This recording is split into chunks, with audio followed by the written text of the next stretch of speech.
ይህ ሰውዬ ልጅቷን ድጋሚ ሳይዛት አይቀርም። እርግጠኛ ነህ? እርግጠኛ ነኝ። ምናልባት ሌላ ሴት እንዳትሆን ሞገስ። አይመስለኝም መድብል፣ የራሷን ጩኸት ነው የሰማት። ልጅቷ እኮ ትናንትና መታ የፍራታ ጋር ምግብ በልታ ነበር። ስለዚህ ከዚህ አካባቢ ያራቀችም ነበር ማለት ነው። እሺ በቃ መጣሁ። መድብል፣ አሁን መሽቷል። በቃ በእቅዳችን መሰረት እናከናውናለን። ያለው ነገር ላሳውቅ ብዬ ነው። አይ መጣሁ። ሲጀመር የሆነ ነገር እየተሰማኝ ነበር። ፊት ለፊት መግባት ነው ሞገስ። አደራ ይህንን ብቻ እርግጠኛ ሆነልኝ። ሁለት ቁልፎች አሉ፣ ከእነሱ እንሞክራለን። በጣም ቀላል፣ በጣም አሪፍ። ግን ልጅቷ ስታይኝ እንዳትደነግጥ። ምናልባት አዲስ ሰው ስታይ ችግር የለውም። ሱፐርማን ምናምን እሱ ሲያምርሽ ይቀራል። ምክንያቱም እኔ አሁን ሊገልሽ ነው። ከገደልክኝ እኮ በጣም ብዙ አመት ሆነ። አሁንም የማልገልሽ ለምን እንደሆነ ታውቂያለሽ?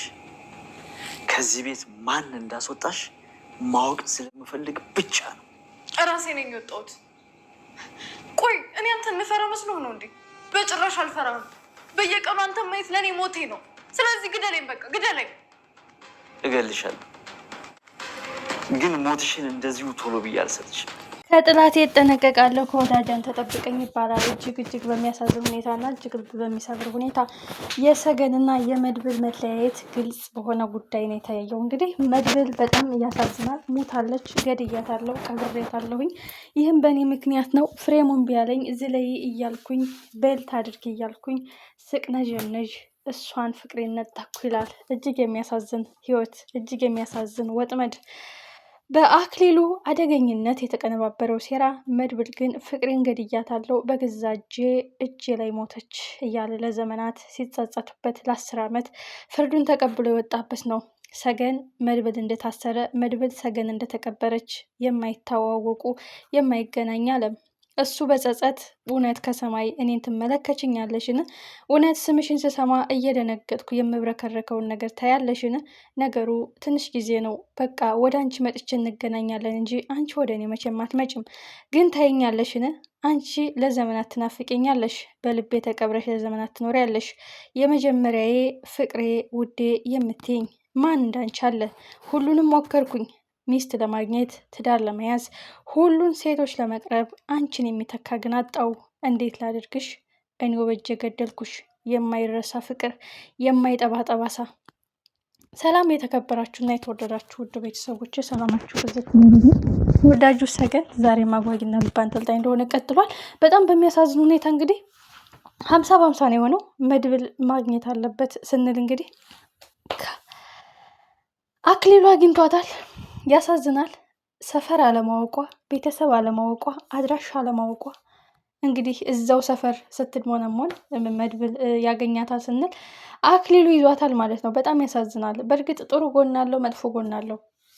ጥሩ ጎኑ ምንድን ነው? መድብል በህይወት አለች የለችም የሚለው ነገር ለማረጋገጥ እዛ ቤት መሆኗ በጣም አሪፍ ነው። ምክንያቱም እንዴትም ብሎ የተቸገሩትን የሚረዳ ፈጥኖ ደራሹ መድብል እንዴትም ብሎ ቢሆን ገብቶ ያያታል። እሷ ናት አይደለችም፣ ስመ ሞግሼ ናት አይደለችም፣ ሆነችም አልሆነችም እሷን ማዳን መታደግ አለብን በማለት እንግዲህ ሳይወድ በግዱ ገብቶ ያያታል። አክሊሉ ግን ቤቴን ያስደፈረው ማን ነው? ማን ነው ያገዘሽ? ማን ነው የረዳሽ? የሚለው ጥያቄን በገሸረ ውሃ በሞቀ ውሃ እየገሸረ እያሰቃያት ነው። ሰገን ግን የእሱን ክፋትና ጭካኝነት ስላወቀች ሞገስን አጋልጣ መስጠት አልፈለገችም። የወደፊት ተስፋዋ ሞገስ ነው። ምክንያቱም መድብል እንዳልሞተች የሚያውቅበት ሲስተም። መድብል አንቺን የገደለ መስሎ 10 ዓመት ተፈርዶበታል። ሁሉም የኔ ስራ ነው፣ ሁሉም የኔ ቅንብር ነው። ሂስትሪውና ታሪኩን ልንገርሽ፣ እንዴት አድርጌ ሴታፕ እንደሰራው፣ አንቺን ወደ መቃብር እሱን ወደ እስር ቤት፣ እሱ በሱ ቅንጭላት አንቺ ሞተሽ የተቀበርሽ፣ አንቺ ደግሞ መድብል ለዘመናት የታሰረ ይመስልሻል፣ ግን አያስታውስሽም። ሞተሽ ተቀብረሻል። ሁልጊዜ አበባ እየሄደ ያስቀምጥልሻል። አንቺ በሱ ልብ የለሽም ሲልም ግልጹን ነግሯታል። የካሌብ ሞሲሳ ጨካኝነት በአክሊሉ ላይ እያየን ነው። የዝናህ ጨካኝነት በአክሊሉ ላይ እያየን ነው።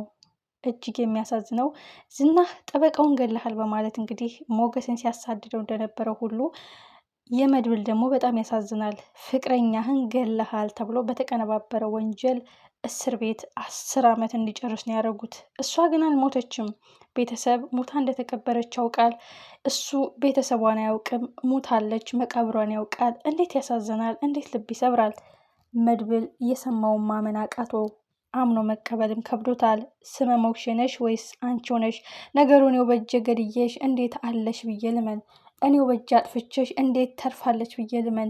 መቃብርሽን ባይኔ አይቼ ወደ እስር ቤት ገብቼ ለዘመናት ስጸጸት በጸጸት ስገረፍ ኑሬ እንዴት በህይወት ተርፋለች ብዬ ልመን? እውነት ሰገን ትመለከችኛለሽ? ለዘመናት ስምሽ ሲነሳ ስደነግጥ እውነት ቀና ብለሽ ታይኛለሽ? ይላል መድብል። በጣም በሚያሳዝን ሁኔታ አሁን መድብል በጣም ልቡ ተሰብሯል። ግን ሰገን በምትሰቃየው በእያንዳንዷ ሰከንድ ልቡ ይደነግጣል። ጭራሽ አሁን ስመ ሞክሼ እሷ መሆን አለመሆኗን ስላላረጋገጠ እጅግ ልቡ ይደነግጣል። አለችን? ወጥመድ ነውን?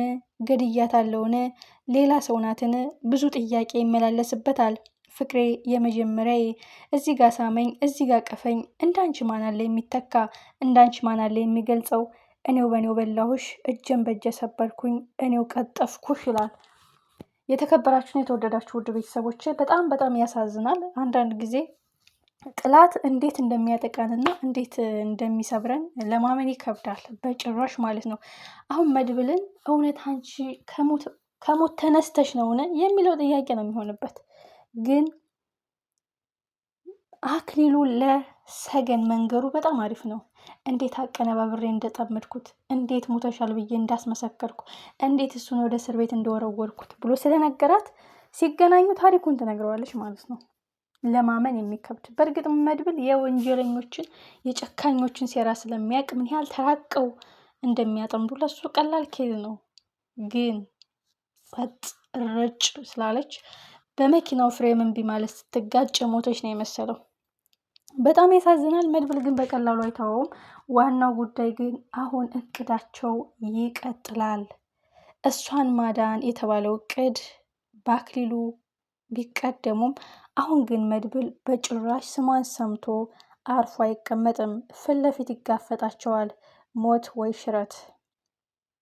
ሰገን ያፈሰሰችው እንባ፣ የተሰቃየችው ስቃይ፣ የተደፈረችው መደፈር፣ ያ ሁሉ የተፈጸመባት ግፍ፣ የደረሰባት ጾታዊ ትንኮሳ፣ የደረሰባት ሰብአዊ ጥሰት፣ የደረሰባት ሳትሞት ሙታለች የተባለች የቁም በደን ለዚህ ሁሉ ዋጋ ያስከፍላቸዋል። ሞገስ ማመን አቃተው።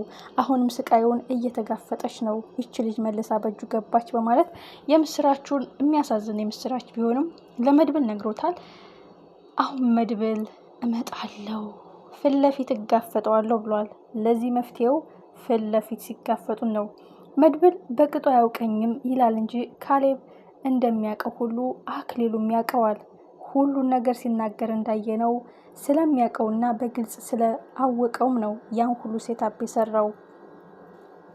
አጓጊ ልብ አንጠልጣይ የሁለት ዓለም ሰሞች ሙታለች ተብላ በልቡ ተቀብራ ሌላ ሰው መቅረብ ያቃተው ፍቅሩ በህይወት አለች። ቀጣይ ክፍል በጉጉት